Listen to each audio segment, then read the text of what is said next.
sekarang ini tradisi-tradisi yang menyimpang dari agama Islam masih saja berlangsung, seperti menyembelih hewan lalu ditanam atau dihanyutkan di sungai atau mata air dengan alasan agar daerah kami tidak mengalami kekeringan.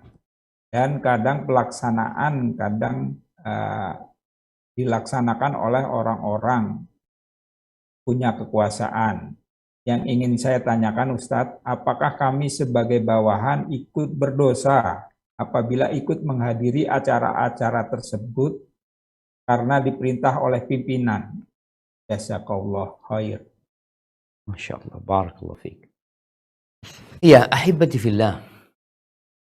Tadi udah disebutkan di awal bahwasanya ada ritual menyembelih yang sampai hari ini dilakukan oleh muslim. Yang tujuannya bisa jadi karena harapan atau karena rasa takut atau sekedar mengagungkan.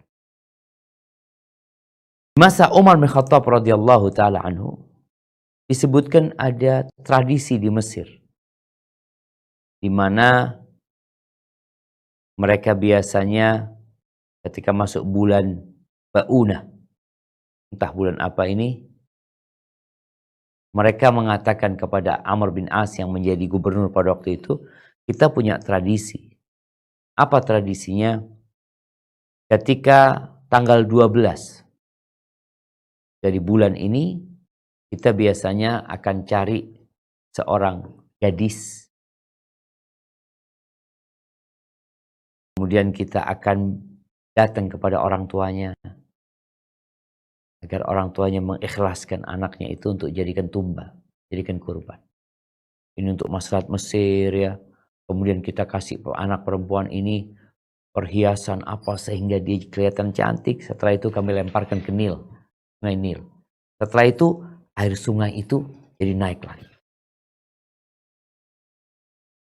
Amr bin As mengatakan kepada mereka, hadza mimma la yakunu fil Islam. Udah Islam nggak ada kayak gini lagi, nggak ada. Yang Islam ketahuilah nggak ada kayak gitu dalam Islam. Innal Islam yahdi ma qablah.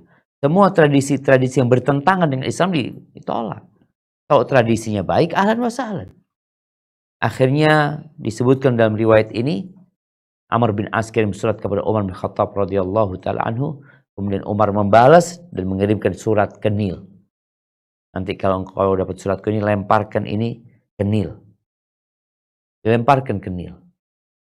Apa isi surat itu? Min Abdillah Umar Amirul Mukminin ila Nil ahli Misr.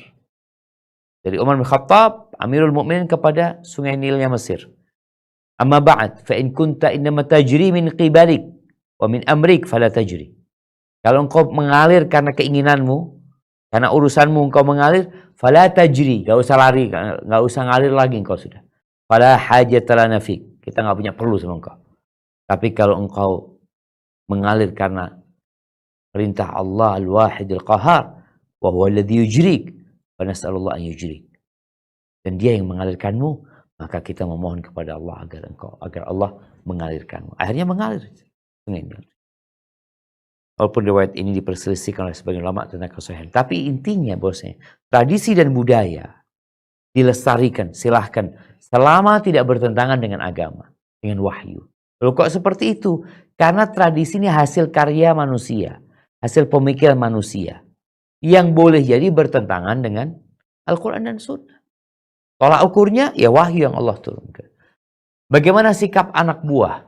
Ya anak buah, lihat apa yang bisa dia lakukan.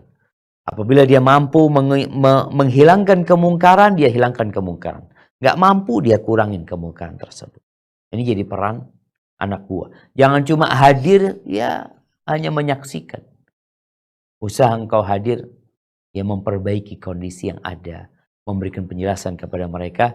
Dengan cara itu, kehadiran kita bukan dalam rangka menyetujui apa yang mereka sedang kerjakan. Apalagi kalau sampai kita melakukan sebuah ritual di sana, mengikuti tradisi mereka. Itu akan membahayakan keimanan kita. Hadza wallahu a'lam.